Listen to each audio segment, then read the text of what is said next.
Ассалаумағалейкум достар, сіздермен бірге қазақ тіліндегі спорт жайлы YouTube арна ERA-X. Видеоны көрместен бұрын видеоға лайк басып арнаға тіркеліп қойыңыздар. Ал біз бастаймыз.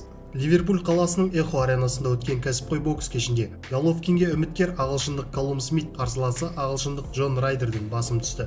Каллум Смит 12 раундтық жекпе-жекте төрешілер шешімімен жеңіске жетті. Осылайша Каллум супер орта салмақта WBA супер белбеуімен қоса WBC Diamond белбеуін қорғап шықты. Сонымен қатар Каллум кәсіпқой рингте 27-ші жеңісіне қол жеткізді.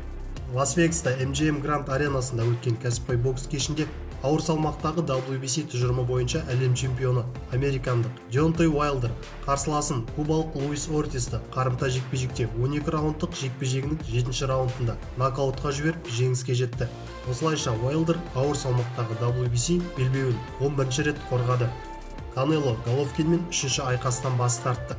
Сауль Канело Альварес кезекті рет өзін Головкинмен 3-ші айқастың қызықтырмайтын тағы бір айтты. Бұған қоса мексикалық 2003 жылы өзінің карьерасында тұңғыш рет ащы жеңілісін дәмін татқызған америкалық кіші Флойд Майвезерден қарымта қайтарғысы келетіндігін айтты. Мұның алдында кіші Флойд Майвезер алдағы жылы рингке қайта оралғысы келетіндігін жария еткен болатын. Мен Головкинмен жұдырықтасқым келмейді. Бұл айқастың мен үшін еш маңызы жоқ. Мен оған 24 раундтық мүмкіндік бердім. Осы да жетеді.